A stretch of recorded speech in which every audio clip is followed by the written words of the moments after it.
Orient bell tiles studio से आप देख रहे हैं एबीपी न्यूज।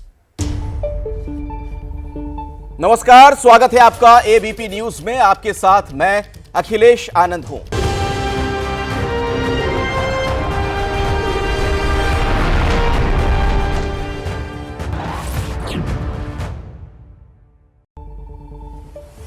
दिल्ली विधानसभा की कार्यवाही एक बार फिर से शुरू हो गई है। सीधे आपको लिए चलते हैं। माननीय अध्यक्ष महोदय, मैं आपकी अनुमति से माननीय उपराज्यपाल महोदय के अभिभाषण की हिंदी तथा अंग्रेजी प्रति सदन पटल पर प्रस्तुत करता हूं।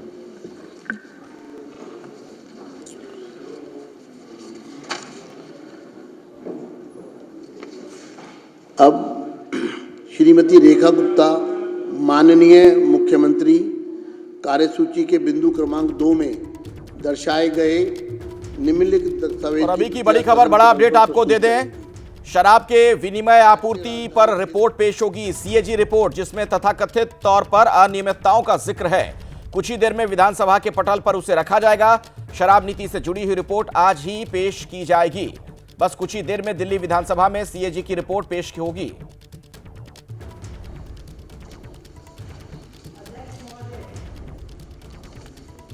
मैं आपकी अनुमति से राष्ट्रीय राजधानी क्षेत्र दिल्ली सरकार से संबंधित भारत के नियंत्रक एवं महालेखा परीक्षक का दिल्ली में शराब के विनियम और आपूर्ति पर निष्पादन लेखा परीक्षा प्रतिवेदन वर्ष 2024 का प्रतिवेदन संख्या नंबर 1 की प्रतियां सदन पटल पर प्रस्तुत करती हूँ।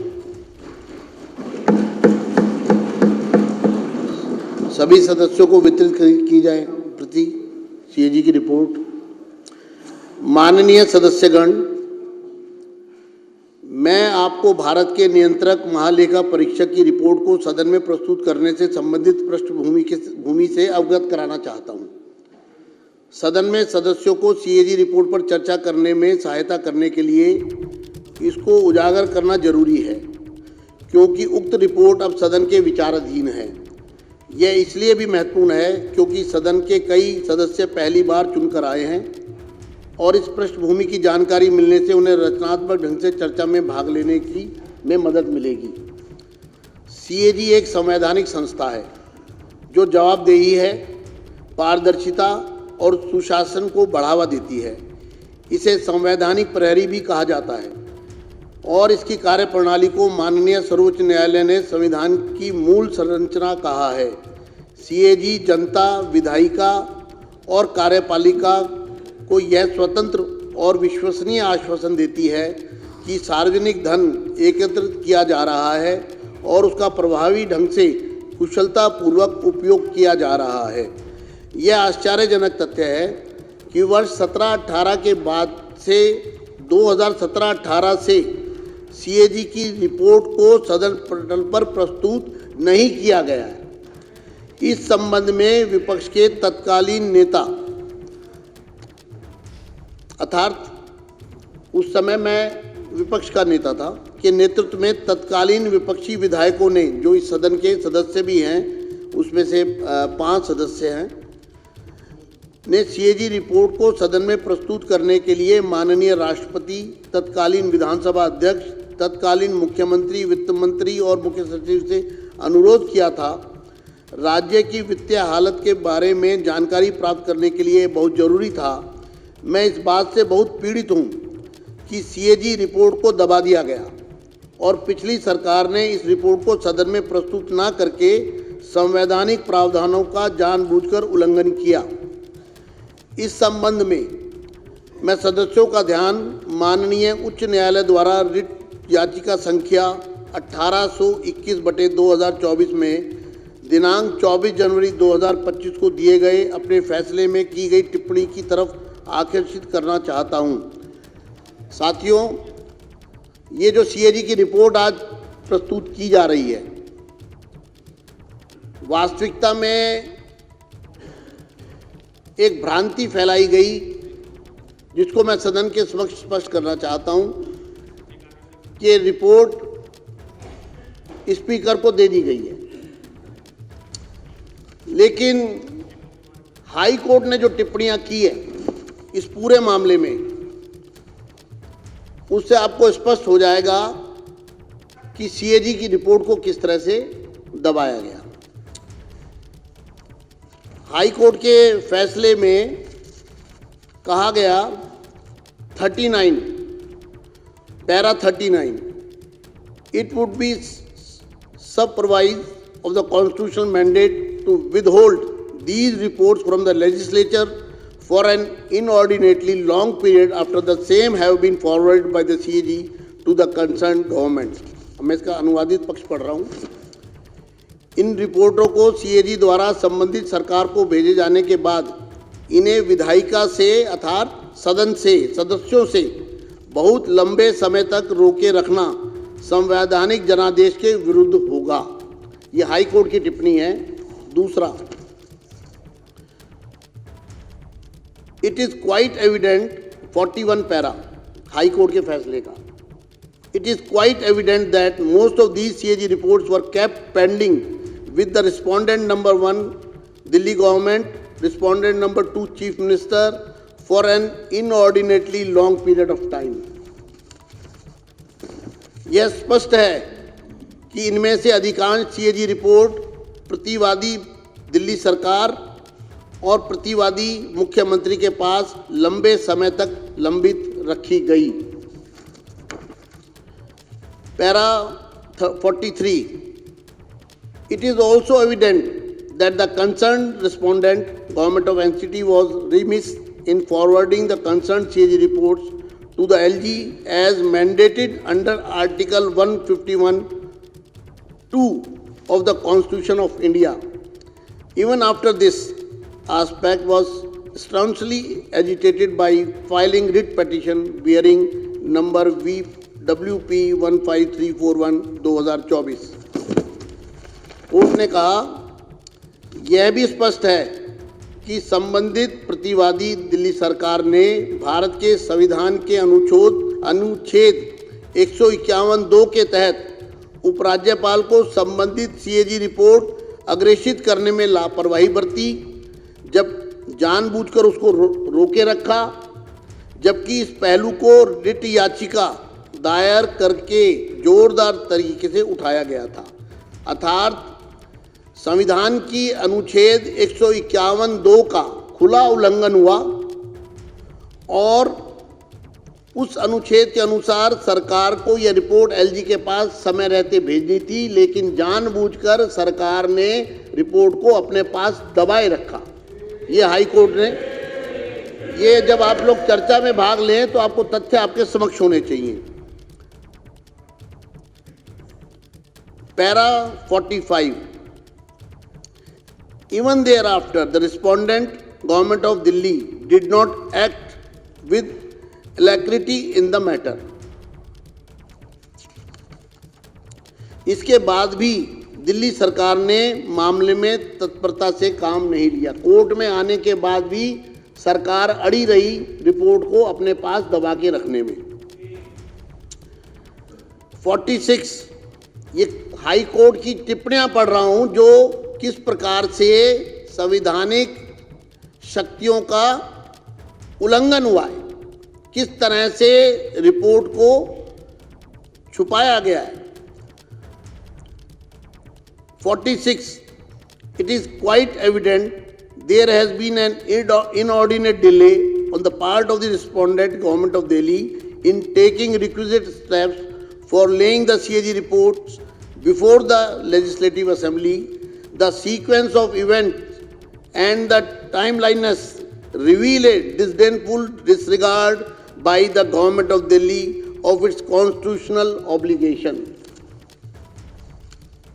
यह बिल्कुल स्पष्ट है, हाई कोर्ट कहता है यह बिल्कुल स्पष्ट है कि प्रतिवादियों दिल्ली सरकार की ओर से विधानसभा के समक्ष सीएजी रिपोर्ट रखने के लिए अपेक्षित कदम उठाने में अत्यधिक देरी की गई। घटनाओं का क्रम और समयबद्धता प्रतिवादियों राष्ट्रीय राजधानी क्षेत्र दिल्ली सरकार द्वारा अपने संवैधानिक दायित्वों के प्रति तिरस्कारपूर्ण उपेक्षा को दर्शाते हैं। अर्थात दिल्ली सरकार ने संवैधानिक दायित्वों का तिरस्कार किया। ये हाई कोर्ट की टिप्पणी में कहा गया, रिपोर्ट को पेश ना करके। ये माननीय सीएजी की रिपोर्ट को लेकर हाईकोर्ट की तरफ से क्या क्या टिप्पणी की गई थी, उसका विस्तार से सदन के अंदर उल्लेख कर रहे हैं स्पीकर विजेंद्र गुप्ता। आइए इसी पर कुछ और जानकारी, कुछ और अपडेट्स हम लेते हैं। मेरे सहयोगी बलराम भी हमारे साथ जुड़ गए। बलराम, कुल मिलाकर सीएजी की रिपोर्ट पर आर पार की स्थिति नजर आ रही है, चाहे वो सदन के अंदर हो या फिर बाहर।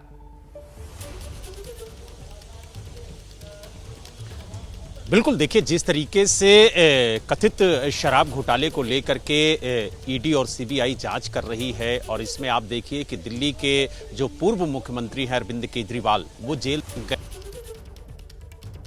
मंत्री थे मनीष सिसोदिया, वो भी जेल गए और तमाम लोगों की गिरफ्तारियां हुई।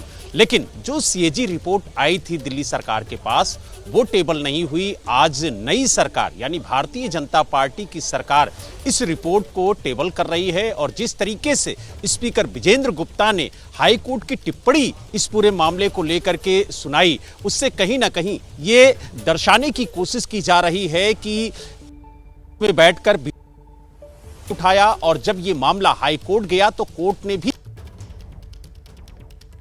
सीएजी रिपोर्ट टेबल करने से पहले यानी सार्वजनिक करने से पहले जिस तरीके से हाई कोर्ट ने टिप्पणी की उसको भी उन्होंने बताया। लेकिन अब देखिए इस पूरे घोटाले से जो परत दर परत हैं, जो पर्दा है वो उठता हुआ नजर आएगा, और सीएजी रिपोर्ट के जरिए भारतीय जनता पार्टी ये बताने की कोशिश करेगी कि किस तरीके से दिल्ली के अंदर शराब घोटाला हुआ, और जो आरोप भारतीय जनता पार्टी पिछले कई वर्षों से लगा रही थी वो आरोप सच साबित हुआ। तो यानी कहीं ना कहीं एक बड़ा हथियार भारतीय जनता पार्टी के हाथ ये सीएजी रिपोर्ट के तौर पर लगा है। और सबसे बड़ी बात यह है कि जब सरकार में भारतीय जनता पार्टी आई, क्योंकि जब विधानसभा चुनाव था तो प्रधानमंत्री नरेंद्र मोदी ने खुद मंच से दिल्ली की जनता को यह भरोसा दिलाया था कि सभी 14 रिपोर्ट जो है सीएजी की वो टेबल की जाएंगी। और अच्छा बलराम, इस बारे में कुछ जानकारी मिल पाई है क्या कि क्या है, किन बातों का जिक्र है इस रिपोर्ट में? देखिए तमाम चीजें हैं इस रिपोर्ट में जो आज उजागर होंगी। अगर हम बात करें तो अभी सीएजी रिपोर्ट टेबल हो रही है, हालांकि जैसे जैसे सीएजी रिपोर्ट की जानकारी सामने आएगी वैसे वैसे हम अपने दर्शकों को बताएंगे। लेकिन ये स्पष्ट हो गया है कि जो दिल्ली की मुख्यमंत्री हैं रेखा गुप्ता, वो सीएजी रिपोर्ट टेबल कर रही हैं, और सीएजी रिपोर्ट के जरिए जो भ्रष्टाचार हुआ है शराब नीति को लेकर के वो आज उजागर होगा। हालांकि कुछ महत्वपूर्ण बिंदु हैं कि किस तरीके से जो ऑक्शन की प्रक्रिया है वो की गई, गड़बड़ी वो पाई गई है, और साथ ही जो रेवेन्यू का नुकसान हुआ है। बलराम, आप मेरे साथ जुड़े रहिएगा, मैं दर्शकों को जानकारी दे देता हूं। दिल्ली में शराब नीति को लेकर जो गड़बड़ी की बात कही जा रही है, सीएजी रिपोर्ट में किन बातों का जिक्र है, क्या उल्लेख किया गया है। देखिए दिल्ली की शराब नीति में क्या गड़बड़ियां हैं, इसके बारे में इसमें विस्तार से कहा गया है। अच्छा बलराम, कुछ इसी पर बता रहे थे शायद। हाँ बलराम बोलिए।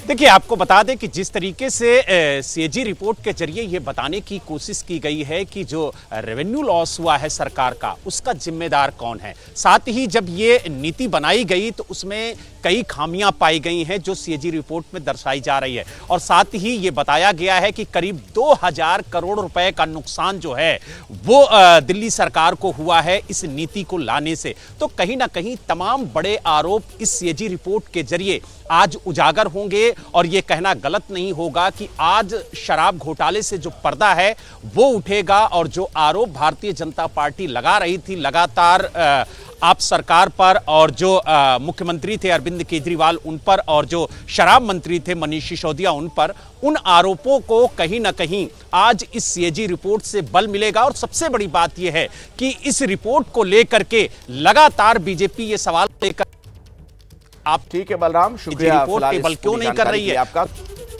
आइए हम आपको उत्तर प्रदेश विधानसभा लिए चलते हैं। मुख्यमंत्री का संबोधन हो रहा है। अब याद करिए, आजादी के पहले से लेकर के 2017 तक उत्तर प्रदेश में केवल 17 मेडिकल कॉलेज गवर्नमेंट क्षेत्र में बन पाए, और आज हर जिले में एक मेडिकल कॉलेज के निर्माण के कार्यक्रम को हम लोगों ने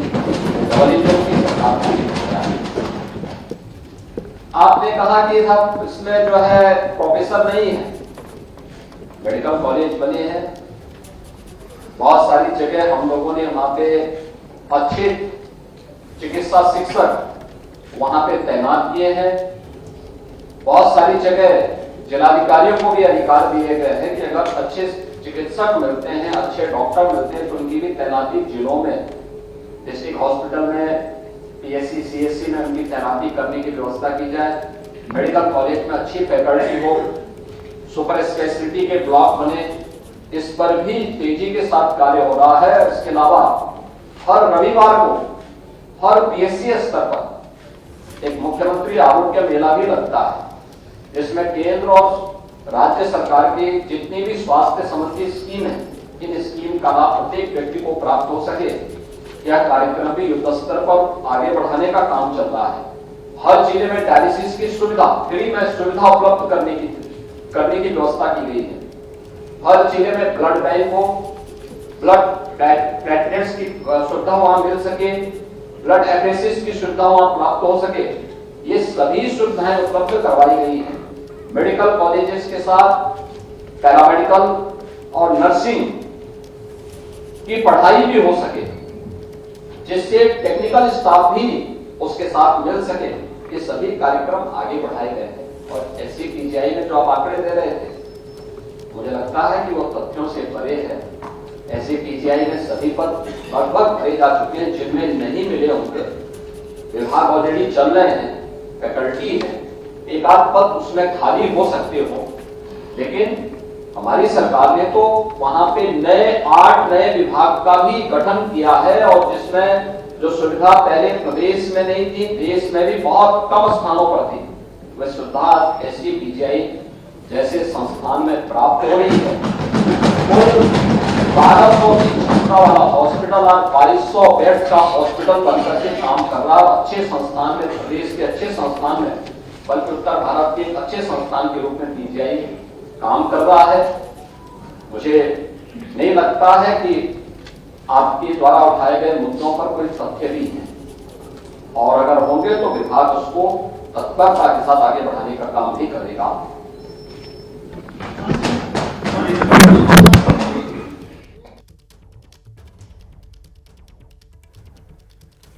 मुख्यमंत्री योगी आदित्यनाथ को सुना, उन्होंने कहा कि आज उत्तर प्रदेश में बेहतर स्वास्थ्य सेवाएं हैं, हर जिले में मेडिकल की सुविधाएं बढ़ाई गई हैं, नए मेडिकल कॉलेज बन रहे हैं उत्तर प्रदेश में, हर जिले में मेडिकल सुविधा बढ़ी है।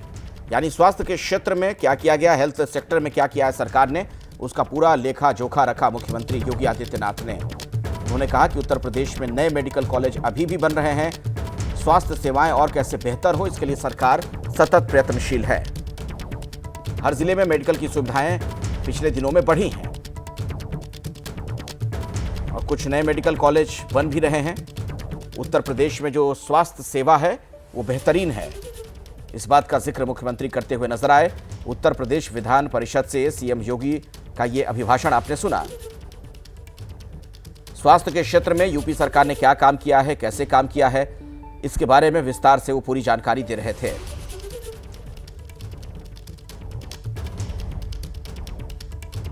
आज यूपी में बेहतर स्वास्थ्य सेवाएं हैं, हर जिले में मेडिकल की सुविधाएं बढ़ी हैं, नए मेडिकल कॉलेज बनाए जा रहे हैं।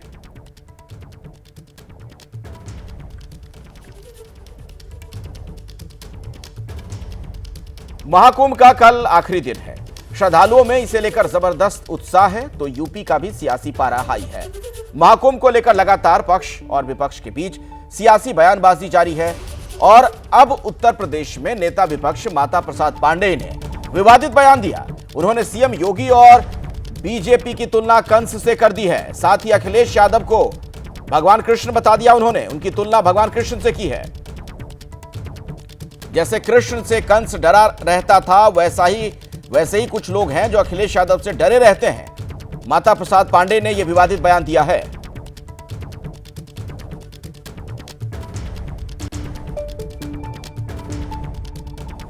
कुंभ की आलोचना करने वालों पर प्रहार करते हुए मुख्यमंत्री ने उन्हें गिद्ध और सुअर से तुलना की। अखिलेश यादव ने कहा कि उन्हें सन्मति दें, बुद्धि दें भगवान। देखिए, ऐसा है, हमारे भारतीय इतिहास में या भारतीय संस्कृति में एक कंस राजा हुआ था। वो क्रूर भी था, अपने रिश्तेदारों को, अपने बहन भाई को भी जेल में डाला था, क्योंकि उसे ये डर था कि किसी ऋषि ने बता दिया था उसकी बहन से जो 8वें संतान कृष्ण होंगे इसके नाश के कारण बनेंगे, इसलिए वो हमेशा डरा रहता था। उसी तरह की स्थिति यहाँ भी आ गई है कि हमेशा अखिलेश जी और समाजवादी पार्टी से कुछ लोग डरे रहते हैं। यानी आप अखिलेश जी को कृष्ण जी कह रहे हैं? अब हम कह रहे हैं कि अखिलेश जी समाजवादी पार्टी से लोग उसी तरह डरे रहते थे जिस तरह से कंस कृष्ण से डरा रहता था। यानी मुख्यमंत्री कंस है? छोड़िए, हम मुख्यमंत्री को कंस तो कहते नहीं हैं। अरे आपने तो एक इतिहास बताया, आपने भाव में सब कुछ कहा। नहीं, मैंने मुख्यमंत्री को कंस नहीं कहा। आइए एक बार फिर से आपको यूपी विधानमंडल लिए चलते हैं, वहां पर मुख्यमंत्री का संबोधन जारी है। यहाँ पर आपके बीच में उपस्थित हुआ महोदय, 18 फरवरी को राज्यपाल जी का संसद सदन में भाषण हुआ था। राज्यपाल एक संवैधानिक पद है और अपने संवैधानिक उत्तरदायित्वों का निर्वहन करने के लिए ही वर्ष के शुरुआत के पहले सत्र में उनके द्वारा दोनों सदनों को एक साथ संबोधित किया जाता है। भाषण का उद्देश्य मुख्य रूप से अगर पहले से चली आ रही सरकार है तो उसकी उपलब्धियों के बारे में चर्चा करना और फिर सरकार की भावी योजना के बारे में अवगत कराना भी होता है। अगर नई सरकार है तो उस नई सरकार को आगे का उसका रोड मैप क्या होगा, इसके बारे में सदन को अवगत कराने के लिए ही माननीय राज्यपाल संवैध सदन को संबोधित करती हैं। मुझे बताते हुए बहुत दुख हो रहा है कि एक परिपाटी सी बन गई है कि राज्यपाल आएंगे तो उनके अभिभाषण का विरोध, आप पक्ष समर्थन करते हैं या विरोध करते हैं, उसके लिए सदन में चर्चा के दौरान आपको पर्याप्त समय मिलता है। लेकिन एक संवैधानिक पद पर बैठे हुए महानुभावों का अभद्र तरीके से, अशिष्ट तरीके से हम उनके साथ दुर्व्यवहार करें और विरोध करें, मुझे लगता है लोकतांत्रिक मूल्यों के प्रति उन लोगों की अनास्था को व्यक्त करता है। हम संवैधानिक पदों की अवमानना तो कर ही रहे हैं, साथ साथ बाबा साहब डॉक्टर भीमराव अम्बेडकर के द्वारा दिए गए संविधान की भी अवमानना करने का काम कर रहे हैं, क्योंकि ये जो भी कार्य हो रहा है संवैधानिक दायरे में रहकर के, संवैधानिक पक्षों को लेकर सम्मानजनक तरीके से हम आगे बढ़ा सकें। लोकतंत्र में संवाद से लोकतंत्र चलता है। क्या आवश्यक नहीं कि आप हमारी बातों से सहमत होई, या ये आवश्यक भी नहीं कि हम आपकी बातों से सहमत होई, लेकिन ना मैं आपको आपकी बात बोलने से रोक सकता हूं, ना आप ही मेरी बात बोलने से आप मुझे रोक सकते हैं। दोनों को एक संवैधानिक अधिकार में मिला हुआ है कि हम अपनी बात को एक संवैधानिक दायरे में मर्यादित तरीके से, शिष्ट तरीके से हम अपनी बातों को चर्चा के दौरान कर सकें। लेकिन हम लोग इस प्रकार का आचरण एक संवैधानिक पद पर बैठे हुए महानुभावों के प्रति व्यक्त करें, मुझे लगता है कहीं भी ये संवैधानिक भी नहीं है और लोकतांत्रिक भी नहीं है। तो सबसे पहले समाजवादी पार्टी जो मुख्य विपक्षी पार्टी है, दोनों सदनों में उसका जो आचरण था और किसी भी स्थिति में लोकतांत्रिक भी नहीं था और संवैधानिक भी नहीं था। तो लोकतांत्रिक तरीके से संवाद में यकीन करें, इस बात का जिक्र करते हुए मुख्यमंत्री योगी आदित्यनाथ।